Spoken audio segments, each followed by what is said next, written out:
আমি দেখুন কড়াইতে দিয়েছি কিছুটা তেল আর নিয়েছি 5টা ডিম ফাটিয়ে নিয়ে আমি একটা রেসিপি বানাবো, সেটা আমি দেখাচ্ছি আপনাদের। একটু আমার সাথে থাকুন প্লিজ। আমি কিন্তু সুন্দর করে ফাটিয়ে নিলাম ডিমটাকে।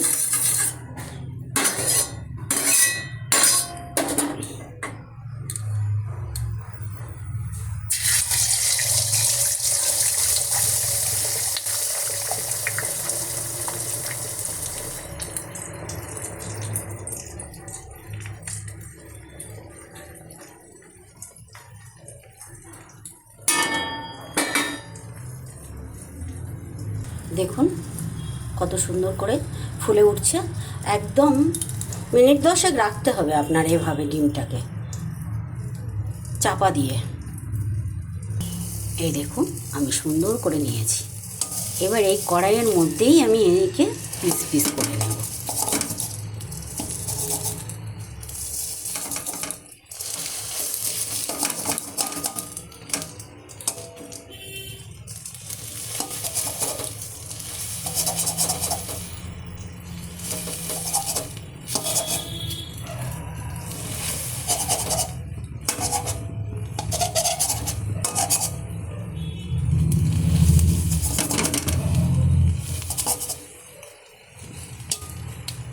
হতে থাক।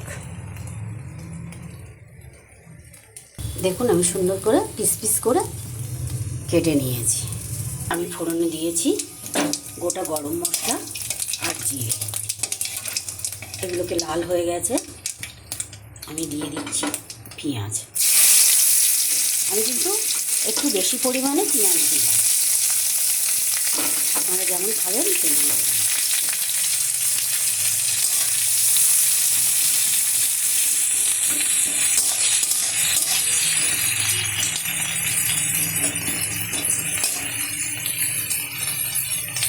দিয়ে দিলাম রসুন বাটা।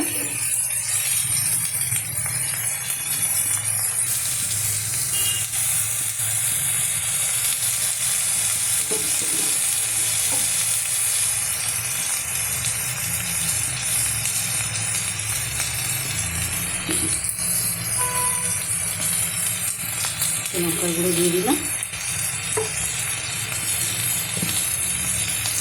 দিয়ে দিলাম একটু লবণ।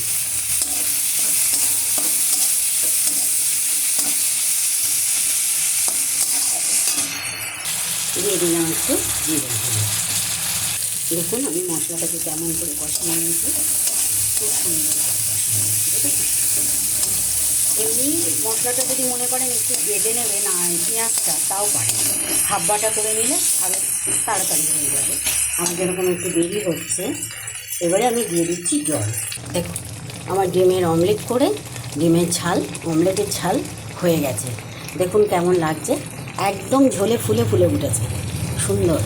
এরকম পাতলা একটু ঝোল হলে আরও সুন্দর হয়, কিন্তু মশলাগুলো সব পেঁয়াজগুলো একটু বেটে নেবেন, আরও দারুণ লাগবে। খুব সুন্দর হয়েছে। আসুন আমাদের বাড়িতে, আপনাদের নিমন্ত্রণ রইল। শুভ দুপুর জানিয়ে শেষ করছি আজকের ভিডিও। দেখবেন প্লিজ, একটু কমেন্ট করে বলবেন যে কেমন হয়েছে রান্নাটা, ভালো হয়েছে না ঠিক হয়নি। আপনারা যদি একটু কমেন্ট না করেন কি বলবো বলুন। আপনাদের আমি চাই আপনারা সাথে থাকুন, কমেন্ট না করলেও থাকুন, শুধু সাথে থাকুন। ভালো থাকুন আর ভালো রাখুন। টাটা।